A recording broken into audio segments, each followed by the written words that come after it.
নমস্কার দর্শক বন্ধুরা, আবারও জানাচ্ছি প্রত্যেক দর্শক বন্ধুদের জয় বাঙালি। বাঙালি ঐক্য জিন্দাবাদ। বাঙালি ঐক্য গড়ে উঠুক। অতি অবশ্যই নিম্ন মধ্যবিত্ত মধ্যবিত্ত প্রত্যেকটা পরিবার যেন একত্রিত হয়। অর্থনৈতিকভাবে শক্তিশালী গড়ে দেওয়ার দায়িত্ব আমার। কীভাবে হবে? শুধু 60 থেকে 90 দিন নিয়ম মানবেন। এটা চমৎকার, এটা ম্যাজিক, এর বাইরে আর কিছু নয়। সবাই সব জিনিসটা জানে না, সবাই সব জিনিসটা বোঝে না। আবার অনেকে অনেক কিছু বোঝে, অনেক কিছু জানে, কিন্তু ইচ্ছাকৃত হোক অনিচ্ছাকৃত হোক করতে চায় না। তো আমার তো এত কিছু ভাবলে চলবে না। আমাকে ভাবতে হবে আগামী প্রজন্মের কথা, আপনাকে ভাবতে হবে আগামী প্রজন্মের কথা। বর্তমান সময় তো আপনার জন্ম হয়ে গেছে, একদিন না একদিন আপনি আমি পৃথিবী ছেড়ে চলে যাব, রেখে যাব সেই ক্ষুদে সন্তানদের, যার দায়বদ্ধতা থাকবে আমাদের ওপর। তো যাই হোক গে, দীর্ঘায়িত করবো না ভিডিওটা। এই ভিডিওটা কিন্তু একটু অন্যরকম। একটি সন্তানের ছোট্ট জীবনীর গল্প। এই গল্পের মধ্যে অনেক কিছু বোঝার আছে, সেই কারণেই আপনাদের সামনে এই গল্পটা তুলে ধরছি। অতি অবশ্যই লাইক বা কমেন্ট পাওয়ার উদ্দেশ্যে নয়, আপনারা অতি অবশ্যই ভালো লাগা বা ভালো না লাগার মন্তব্য অতি অবশ্যই করবেন। তো যাই হোক গিয়ে দীর্ঘায়িত না করে মূল বিষয়ে আসা যাক। একটি ছোট্ট ক্ষুদে সন্তান, ক্ষুদে বলবো না, 15-16 বছর বয়সের একটি সন্তানের জীবনী এই গল্পের মাধ্যমে তুলে ধরছি। এখন একটি সন্তান জন্মগ্রহণ করেছিল ক্যালকাটায়, থাকতো ক্যালকাটা কলেজ স্ট্রিটে থাকতো। এখন সেই ছেলেটার পৈতৃক বাড়ি হচ্ছে হাওড়া রামরাজাতলা। তো যাই হোক গে, ছোটো থেকে আস্তে আস্তে বেড়ে ওঠা, তার পিতা মাতার পারিবারিক সমস্যা থাকায় সেই সন্তানকে নিয়ে সেই মাতা একদিন বাপের বাড়ি ফিরে গেলেন এবং সেই সন্তান মামার বাড়ি মানুষ হতে শুরু করলো। মামার বাড়ি মানুষ হতে হতে হতে সেই সন্তানের মাতার যে মা অর্থাৎ দিদিমার, তার বাপের বাড়ির পৈতৃক ভিটে থেকে কাটা দুয়েক কি একটু কম বেশি জায়গা পান। সেখানে সেই এর আগে একটা বিষয় বলা হয়নি, সেই মায়ের একটি ভাইও আছে। অর্থাৎ সেই সন্তান মামার বাড়িতে মামার কাছেই মানুষ, কিন্তু তাদের মা তাদেরকে 2 কাঠা প্লাস জমি দিয়ে গেছে, সেখানে অর্ধেকটা মেয়ে অর্ধেকটা ছেলে থাকবে বলে। চমৎকার মজার বিষয়, সেই ক্ষুদে সন্তানটি পড়াশুনো করে এবার ছোট বয়সে নানান মানুষের নানা রকম দুষ্টুমি থাকে কম বেশি। তো তার মধ্যে দিয়ে আস্তে আস্তে ধীরে ধীরে এবং এটাও বলা বাহুল্য, তার যে মামা, সন্তানটার মামা ছিল সেই মুহূর্তে অবিবাহিত। সেই সন্তানটার মামা ছিল অবিবাহিত, অর্থাৎ সেই ভাগনা সেই মামা এবং দিদিমার সংস্পর্শে তিলে তিলে বড় হতে শুরু করলো। এরপর সেই মামার একদিন সামাজিক প্রথায় বিবাহ বন্ধনে আবদ্ধ হলেন, সেটাও সেই সন্তানের মায়ের বান্ধবীর হাত ধরে। এখন সমস্যা সেই সন্তানের জীবনের মুহূর্তে তৈরি হয়ে গেল। কি তৈরি হলো সমস্যা? অর্থাৎ আস্তে আস্তে সেই মামার ভালোবাসা থেকে অল্প অল্প অল্প অল্প অল্প করে বঞ্চিত হতে শুরু করলো। অল্প অল্প অল্প করে সেই সন্তান তখন একটি অবাক করা নতুন পৃথিবী, নতুন জগতের সম্মুখীন হতে শুরু করলো। যাই হোক গে, এটাই ভূত, এটাই ভবিতব্য, এটাই ভবিষ্যৎ। তবুও সে কিন্তু কখনো দমড়ায়নি বা মুচড়ে যায়নি।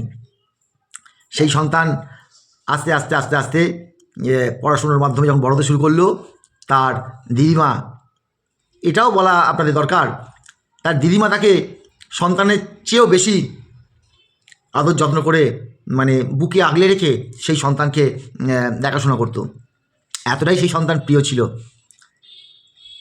আস্তে আস্তে সে দিদিমা ক্যান্সার আক্রান্ত হয় এবং ইহলোক থেকে পরলোক গমন করে। তো মধুর বিষয়, সেই সন্তানটার জীবনে একদিন একটা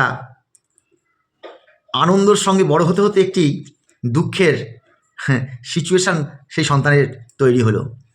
সেই সন্তানকে একদিন 5,000 টাকা চুরির ব্লেম দেওয়া হলো তার মামা এবং তার মামিমা। সেই সন্তানের 5,000 টাকা চুরির ব্লেম দেওয়া হলো। সন্তানটা তো আকাশ থেকে পড়ল। তখনকার সময় চিরাচরিত বলা বাহুল্য, ওই মসজিদের চালপোড়া, তারপরে নানা রকম সব টোটকা ছিল। চোর ধরার একটা টোটকা ছিল। তো সন্তানটা একটুখানি হতচকিত হয়েছিল বটে, কিন্তু তার মনে বিন্দুমাত্র ক্লেশমাত্র কোনো রকম এই বিষয়ে কোনো রকম ধ্যান ধারণা ছিল না। শুধু সে মনে মনে মুচকি হাসছে আর মজা পাচ্ছে। দুঃখের বিষয়, একটি দুঃখের বিষয়, আত্মীয় স্বজন সবাই যেন তাকে সেই চোর চোর চোর চোর। সন্তানটা অবাক দৃষ্টিতে আপ্লুতভাবে সকলের মুখের দিকে তাকিয়ে দেখছে, আর সেই মুহূর্তে ভাবছে যে এরাই একদিন কোলে পিঠে করে সেই সন্তানটাকে কাঁদতে পর্যন্ত দেয়নি। কাঁদলে মুখের সামনে খাবার এগিয়ে দিত, কিন্তু এরাই নির্দ্বিধায় সেই মামা, সন্তানের মামা এবং মামিমার কথায় আপ্লুত হয়ে সেই সন্তানটাকেই চোর চোর বলতে শুরু করলো। সবাই চোর চোর বলে তাড়া করেনি, তবে চোর শব্দটা সন্তানের গায়ে যেন মাথায় কপালে কালিমালিপ্ত করে দিয়েছিল সেই মুহূর্তটা। এরপর একদিন সন্ধেবেলায় সেই মসজিদ থেকে, আমি কিন্তু মসজিদের এই বিষয়গুলো অতি অবশ্যই সেদিনকে মানতে বাধ্য হয়েছিলাম, চাল পোড়া এনে সবাইকে বলা হলো এই চাল সবাই চিবোবে যারা ছিল। এর মধ্যে একজন ওই মামার বাড়িতে কাজের মহিলাও ছিল। তো মামিমা সেই জায়গায় অংশগ্রহণ করেনি। এটাও একটি ভালো করে চিহ্নিত করে রাখবেন, মেনশন করে রাখবেন। মামিমা কিন্তু সেই জায়গায় অংশগ্রহণ করেনি। সেই টেবিলে মামা, ভাগনা এবং সেই কাজের মহিলা তিনজন মিলে বসে সেই চাল পোড়া খাওয়া হয়েছিল। বলা হয়েছিল যে যার মুখ দিয়ে রক্ত পড়বে, এই চাল চিবোতে হবে, যার মুখ দিয়ে রক্ত পড়বে, অর্থাৎ একটি কাগজের থুতু ফেলতে হবে, সেই থুতুতে যার মুখে রক্ত থাকবে সেই হচ্ছে কালপিট। এইটা তাদের সিচুয়েশান, তাদের চিন্তাভাবনা। তো যথারীতি সেই সন্তান গপ গপ গপ গপ করে চাল ফাল চিবিয়ে খেয়ে নিল। ও যেমন কেমন দুধ ফেলে দিল। দুধ কালো, তার সেই মুহূর্তে লাভাটা এতটাই সাদা বেরিয়েছিল, দুধকেও কালো লাগবে। এইবারে সেই মামাও সেই একই কর্ম করেছিল এবং কাজের মেয়েটার মুখ দিয়ে একটু অল্প ক্ষণিকের জন্য লাল রং দেখা গেছিল।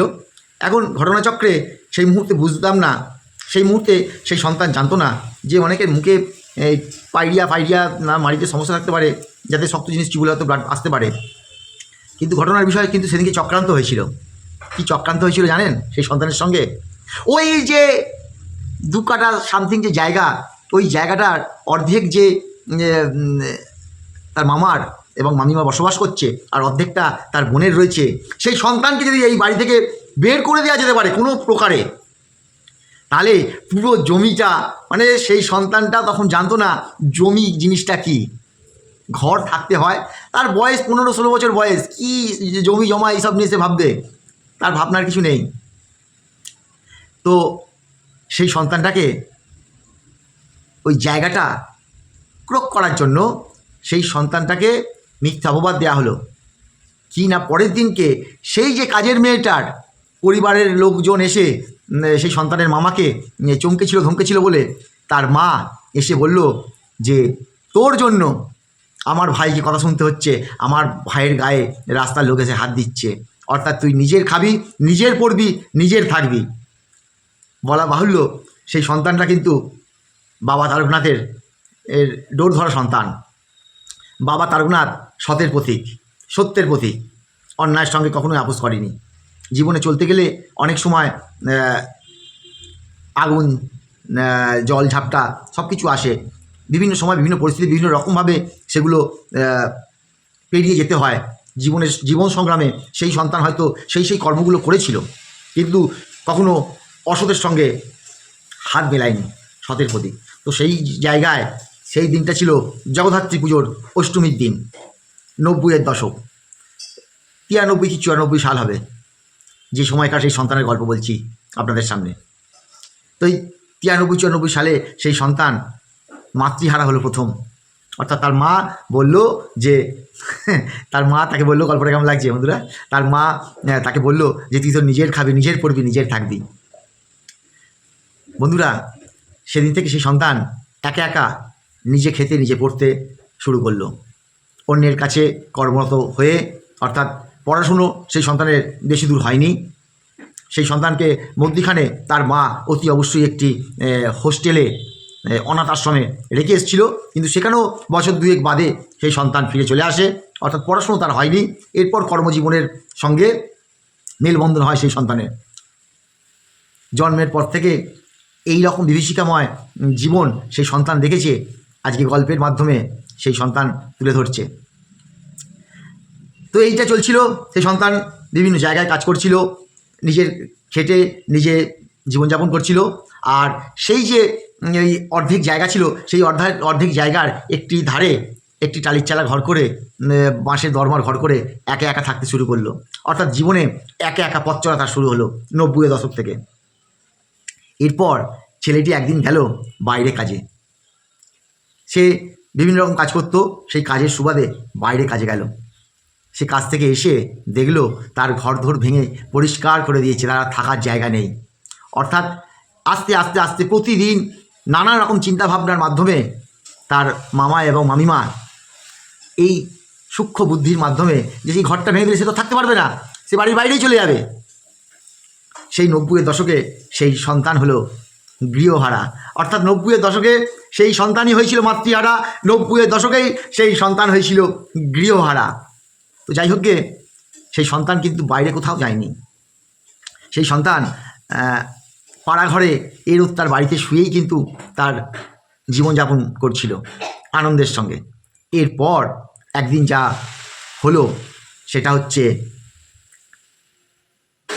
সেই সন্তান যে বাড়িতে থাকতো সেই ভদ্রলোকের বিয়ে। এখন ঘর তো ছাড়তে হবে, সেই সন্তানকে বাড়ি ভাড়া করতে হবে। সেই সন্তানকে বাড়ি ভাড়া করতে হবে বলে সে বিবাহ বন্ধনে আবদ্ধ হলো। তার বয়স তখন 25। 10টা বছর কীভাবে কেটে গেছে সে নিজেও জানে না। ওই 15 বছরের সন্তান 25 বছর বয়স হয়ে গেছে সে নিজেও জানে না। সে তখন পড়ল একটি নতুন করে জীবন সংগ্রামের বিভীষিকাময় অধ্যায়ের সম্মুখীন। বাড়ি ভাড়া করে থাকতে হবে, তার নিজের বাড়ি, নিজের জমি, নিজের সব থাকতে বাড়ি ভাড়া করে তাকে থাকতে হবে। যাই হোক গে, সেই সন্তান বিবাহ বন্ধনে আবদ্ধ হলো এবং প্রাকৃতিক নিয়মে সেই সন্তান একটি সন্তানের জন্ম দিল। এখন সেই সন্তানকে পাড়ার সকলে মিলে বলল, এখন তোর যেহেতু সন্তান হয়েছে, তুই বউকে নিয়ে একবার বাড়িতে যা, হয়তো তো মা তোকে মেনে নিতে পারে। তো কারোর কথাই সেদিন সেই সন্তান শোনেনি, কিন্তু অনেক পীড়াপিড়ির ফলে বাধ্য হয়েছিল সেদিন সেই সন্তান তার মায়ের গৃহে যাওয়ার জন্য। সেই সন্তান বলেছিল, যা হয়ে গেছে ভুল হয়ে গেছে, ক্ষমা করে দাও। এখন মজার বিষয় হয়েছে, সেটাই ছিল সেই মুহূর্ত, সেই সন্ধিক্ষণ। অতি অবশ্যই ভারতবর্ষের সংবিধানের সেই বিষয়ে আর কি অনুচ্ছেদ করা আছে যে মায়ের সম্পত্তি মা যাকে খুশি দিতে পারে, মা জীবিতকালীন যাকে খুশি দিতে পারে মায়ের সম্পত্তি। এইটাই ছিল হচ্ছে সব থেকে প্লাস পয়েন্ট। সেই তখন মামা, সেই তখন মামিমা ঝাঁপিয়ে পড়ল সেই মায়ের ওপরে, যেটা হতে পারে না। ভাগনাকে, ভাগনার বউ ভাগনার সন্তানকে বাড়ি থেকে বের করে দে। আমরা এতদিন দেখেছি। সন্তানটা হতবাক হয়ে দেখল, পর মুহূর্তে থানা থেকে পুলিশ এলো এবং সেই সন্তান, তার নববধূ এবং তার যে 14 দিনের পুত্র সন্তান, তাকে থানায় নিয়ে যাওয়া হলো। থানায় নিয়ে গিয়ে চাকরি যতই করুক না কেন, অতিরিক্ত পেলে কেনা চায় বলুন না। অর্থ এমনই একটা জিনিস, চাকরি যেই করুক না কেন, আর সংবিধানের বাইরে তো কেউ যাবে না। সেই অফিসার সেই মুহূর্তে পক্ষপাতিত্বমূলক আচরণ করলো সেই 14 দিনের সন্তানের সঙ্গে, তার নাতি সঙ্গ তুলল এবং বলল, মায়ের জিনিস মা কাকে দেবে না দেবে মা চিন্তা করবে। তোমাকে যখন মা রাখবে না, তো তোমাকে তোমার নিজের রোজগার করতে হবে, নিজে বিয়ে করেছো নিজের দায়িত্বে, সবটাই। সে পুরনো কথা যেগুলো প্রচলিত মানুষ জন্ম হলেই যেগুলো করতেই হয়, সেই সকল শব্দবাক্য সেই অফিসার বলল। এবং সেই দিন থেকে, সেটা ছিল অতি অবশ্যই 2000 সাল, বিংশ শতাব্দীর শেষের দিকটা, সেই সন্তান সেদিনকে গঙ্গার ধারে মা গঙ্গার দিকে মুখ করে এবং বাবা তারকনাথ এবং মা তারাকে স্মরণ করে বলেছিল, হে ঠাকুর, যদি পারো সেই দিনটা আমায় ফিরিয়ে দিও, যেই দিনকে মনে হবে এই সন্তানটাই অনেক কিছু। ধর্মের কল বাতাসে দেয় জল, এই ধর্মের কল টাইমে দেয় জল। একদিন, দুদিন, 1 বছর 2 বছর করে 25টা বছর বাদে সেই মা ইহলোক ত্যাগ করে পরলোক গমন করল। এইপরে খোঁজ সেই সন্তানকে, তার কারণ হচ্ছে তাকে মুখাগ্নি করতে হবে, তো মুখে আগুন দিতে হবে, তো অর্থাৎ সেদিন সেই সন্তানের প্রয়োজন পড়ল মুখে আগুন দিতে হবে। কিন্তু মা তো মাতৃহারা, তো একটা সন্তান একবারই হয়, এরম শুনেছেন? আপনাদের কোনোদিন হয়েছে 2বার করে মা হারিয়েছেন? সেই সন্তানটা তো 90-এর দশকে মাতৃহারা হয়েছিল, সেই সন্তানটা বিংশ শতাব্দীর শুরুতে গৃহহারা হয়েছিল। তা আবার তার কি করে মা ইহলোক ত্যাগ করে পরলোক গমন করে এবং মুখাগ্নি করতে হয়? শুধু ভগবানকে বলেছিলাম যে সেই মামা আদর যত্ন করে 1 দিন 2 দিন 10 দিন থেকে জীবনের 14টা বছর মানুষ করেছিল, তিলে তিলে ঘাম রক্তে পরিশ্রম করে, নুন ভাত ডাল ভাত অতি অবশ্যই অভাবের সঙ্গে লড়াই করে সেই মামা সেই সন্তানকে মানুষ করেছিল। তাহলে যে সন্তান মানুষ করে, সে কি করে সন্তানেরকে মাতৃহারা করে, সে কি করে সন্তানকে গৃহহারা করে? তো আজকে যখন সেই সন্তান গৃহহারা হলো, সে বলেছিল যেন এইরকম দিন তার কাছে আসে যে প্রতিদিন, পৃথিবীতে যতদিন সে বেঁচে থাকবে, প্রতিদিন যেন নিজের বাল্য জীবনের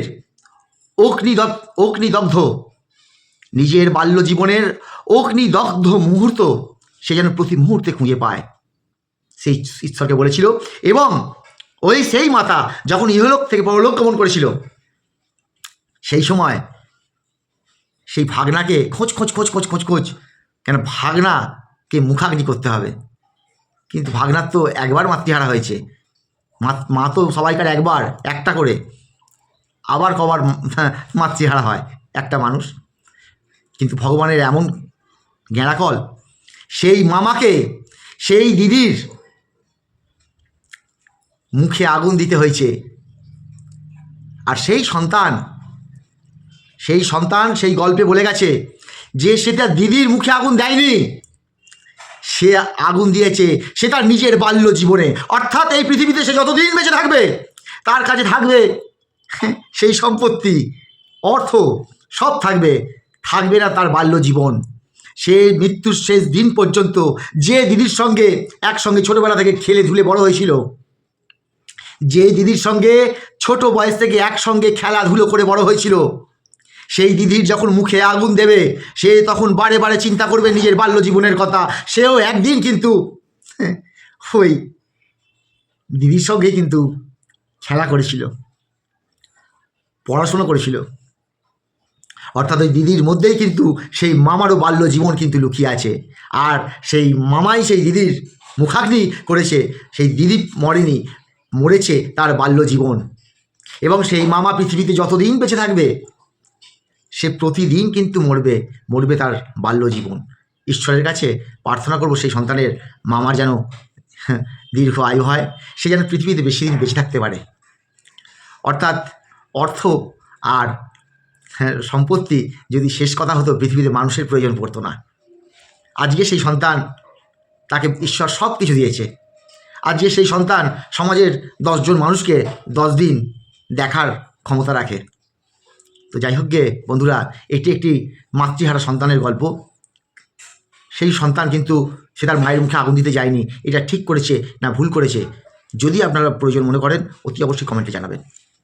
বেস্ট অফ ব্লক, ভালো থাকুন, সুস্থ থাকুন, সুন্দর থাকুন, ঈশ্বরের কাছে কামনা করি আপনারা এবং আপনাদের পরিবার যাতে সুস্থ সুন্দর থাকে। আবারও বলছি, জয় বাঙালি, বাঙালি ঐক্য জিন্দাবাদ, বাঙালি সমাজ অর্থনৈতিকভাবে শক্তিশালী হয়ে উঠুক এবং বাঙালি আগামী প্রজন্ম যাতে সুস্থ সুন্দরভাবে পৃথিবীতে জন্মগ্রহণ করতে পারে।